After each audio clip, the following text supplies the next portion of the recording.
ciudades tienen como símbolo el oso, porque estaba poblada de osos, cosa que por supuesto no existe más.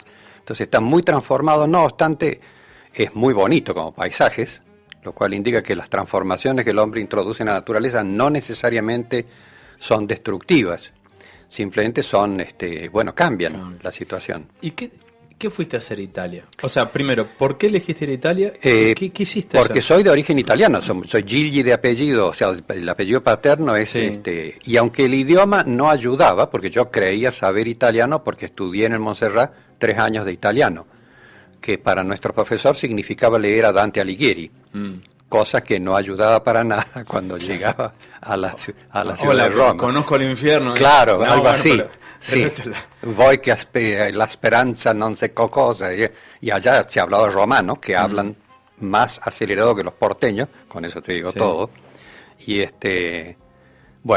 pero en 3 meses el hambre hace que uno aprenda cualquier cosa. O sea que yo en 3 meses hablo muy bonito, lo sigo hablando aún hoy. Y, o sea, fui familia. No, fui 2 veces. La primera vez fue a fines del 70, con la decisión de no volver nunca más.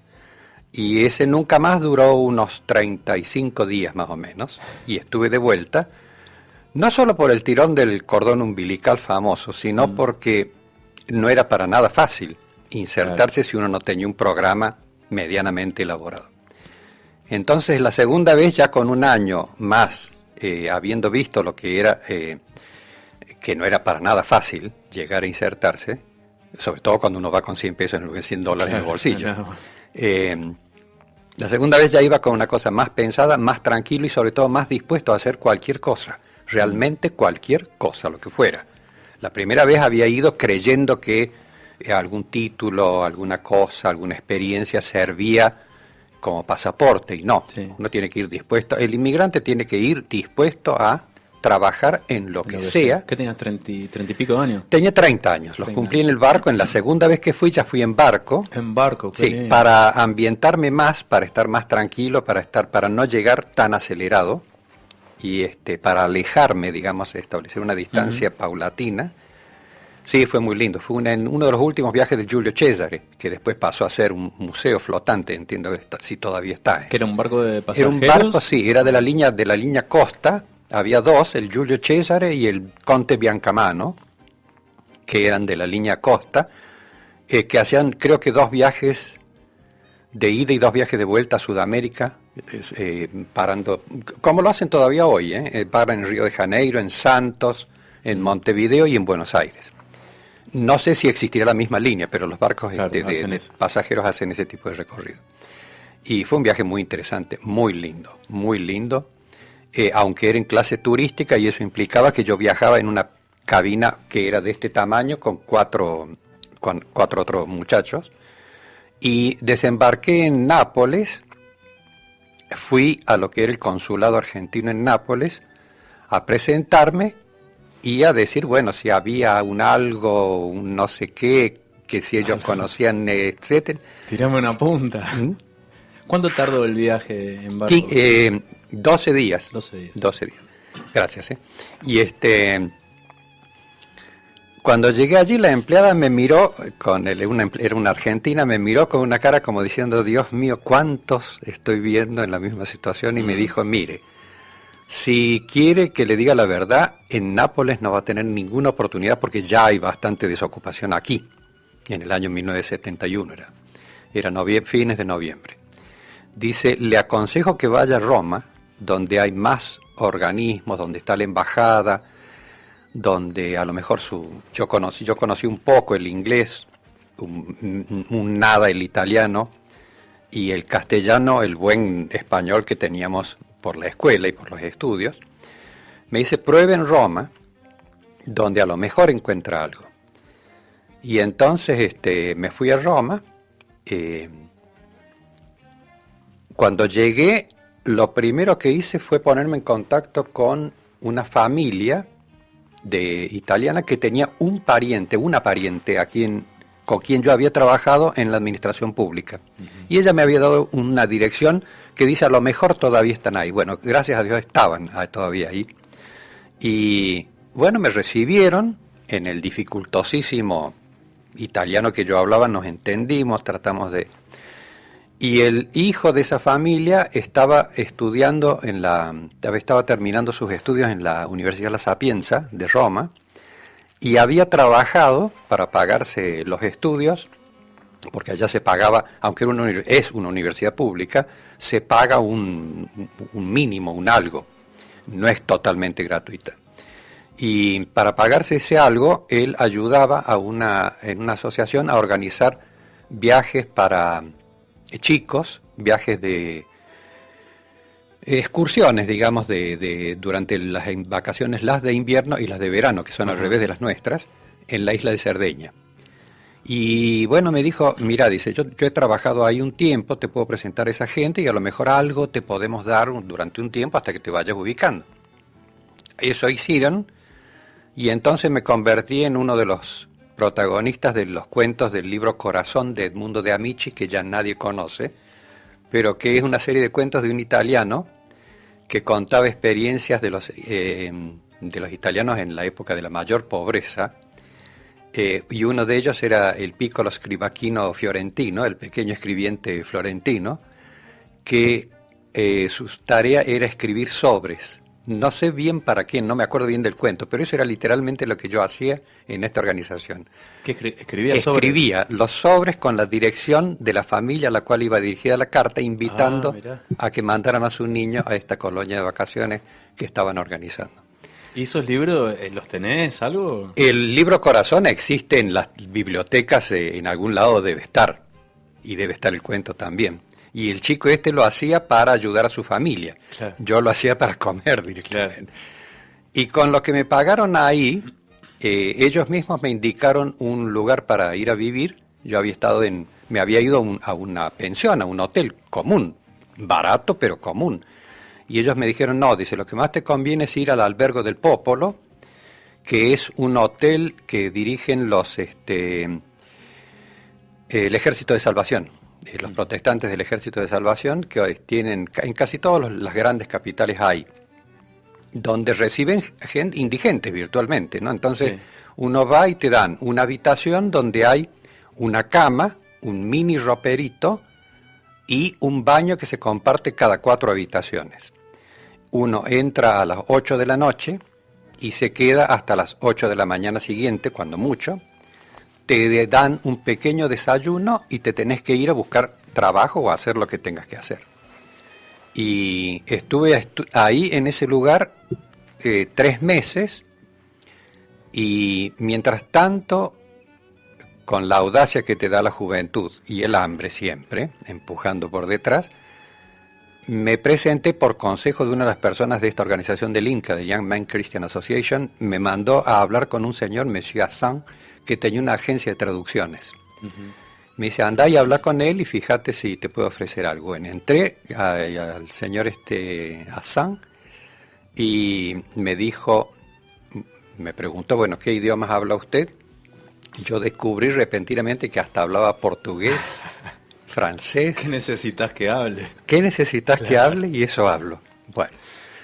Y me dio un primer trabajo que era ir a hacer unas traducciones para una empresa italiana del italiano al castellano, al español.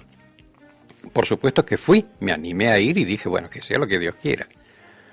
Y siempre por esas cosas que uno dice son casualidades, causalidades, providencia, como quieramos llamarlo, fui a ese lugar, ahí muy en el centro, y lo que había que hacer en realidad era revisar unas cartas ya escritas para ministerios de toda Latinoamérica, de una empresa italiana, una consultora en ingeniería, que ofrecía sus servicios para construir puertos, aeropuertos, carreteras, saneamiento de tierras, una serie de grandes emprendimientos, una empresa muy grande.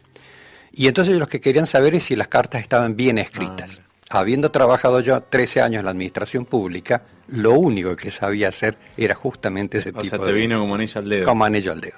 No había mucho que corregir, pero las corregí. Y sobre todo en las fórmulas de salutación al inicio y al final, sobre todo en el desarrollo de los temas, en la presentación. Quien las había escrito las había hecho en un español muy bastardeado por el italiano. Entonces las puse en un castellano correcto y me preguntaron si sabía escribir a máquina. Afortunadamente sí. Si sabía escribir en una máquina eléctrica, sí. Si sabía utilizar papel con membrete, sí. O papel legal, no, el papel, bueno. Y me dijeron, bueno, ahora páselas a máquina, eran como 10 o 12 cartas, y habré empezado a lo mejor a las 2 de la tarde y a las 10 de la noche terminé por fin de escribirlas. Yo escribía muy bien a máquina, pero estaba tan aterrorizado de lo que estaba haciendo que bueno. Y entonces el que estaba encargado de esta sección me dijo, dice, bueno, eventualmente lo vamos a volver a llamar si necesitamos más ayuda. Y que bueno, salí de ahí, me fui a la agencia, el de la agencia me pagó. Eso me permitió saber que por lo menos disponía de un mes más para estar ahí en el albergue del Popolo. Y Hotel del Pueblo vendría a ser albergue del Popolo. Bueno, y ya me tranquilicé. Y este señor había tomado el número de teléfono del hotel, del albergue del Popolo, para llamarme por las dudas me necesitara directamente, sin pasar por la agencia de traducciones. Y bueno, pasó una semana, como no pasaba nada, me fui de nuevo a la oficina, a esta oficina a preguntar. Y dice, ay, menos mal que lo veo. Dice, perdí el papelito donde anoté su número de teléfono. Dice, mire, venga, el asunto es así, etcétera, etcétera. Y entonces me ofrecieron ahí en el acto, esto era fines de diciembre del año 71, me ofrecieron si quería, yo había dicho, por supuesto, que había ido a completar mis estudios, que esa era la razón oficial, que había ido a hacer un máster o una cosa por el estilo, y que mientras tanto necesitaba un trabajo. Entonces dice, bueno, mire, dice, para no perturbar sus estudios ni sacarlo de su finalidad de viaje, dice, le podemos ofrecer, dice, un empleo de mediodía, donde usted va a ser de asistente en la Secretaría para el Exterior, y toda otra cosa que haya que hacer. Toda otra cosa podía incluir barrer, servir un café, lo que venga. Sí. Y como yo dije sí, por supuesto, y estaba realmente dispuesto a cualquier cosa, bueno, me dijo, bueno, dice, cuando quiere empezar, empiece. Ya. Y ya empecé. Y ahí empezaste. Allá empecé. Era el 28 de noviembre, del 28 de diciembre, el Día de los Inocentes. El Día de los Inocentes, sí. Empecé. Y ahí te quedaste 20. Y ahí empecé a trabajar, no. Ahí empecé a trabajar a principios del 72, por lo tanto, digamos, y estuve hasta el 76. Tuve 5 años trabajando. Mientras tanto, había perfeccionado mucho mi italiano y el francés bastante, porque había una secretaria francesa con la que charlábamos. Entonces habíamos hecho 5 años en el Montserrat de francés. Pero ahora, con el ejercicio diario, lo había mejorado mucho. Y había también incursionado un poquito en el inglés. O sea, aprendiendo ahora sí sabía un poquito bastante. Entonces empecé a tomar traducciones para ganar un poco más de dinero, a tomar traducciones de agencias de traducción, que empecé a hacerme conocer y bueno, mandaban estos trabajos y todo. Hasta que al final, por una decisión autónoma, así debido a algunos problemas que tuve internamente con uno de los dirigentes de la empresa, que era estas personas, no sé cómo se llaman, ciclotímicas o algo así, que por un lado era de una gentileza extraordinaria al punto que un día me facilitó su casa de Toledo, en España, para pasar unas vacaciones. Y por otro lado, yo estaba encargado de hacer los visados de los pasaportes cuando viajaban los técnicos al exterior. Y en algunos lugares eran o muy burocráticos o muy trabajosos, qué sé yo, y me tocó en particular un viaje que había que hacer urgente a Nigeria de 5 ingenieros para ir a controlar una obra. Ellos hacían solamente la planificación, no la ejecución. Pero bueno, tenían que ir a hacer no sé qué cosa y se necesitaba el visado para ese día. Y la práctica de la embajada de Nigeria era que se demoraba 3 días sí o sí, fuera quien fuera. Bueno, resulta que como lo necesitaban tan urgente, este señor, este encargado, el ingeniero Kanata, fue llamado, o sea, llamó a la embajada para saber por qué demoraban tanto y se vino él a la sede de la embajada y consiguió hacer los pasaportes. Entonces cuando salía de ahí, yo lo acompañaba porque nos llevaban después en el auto hasta la empresa, durante todo el viaje fue diciéndome, es culpa suya, es porque usted es un inútil, es porque usted no sirve para nada.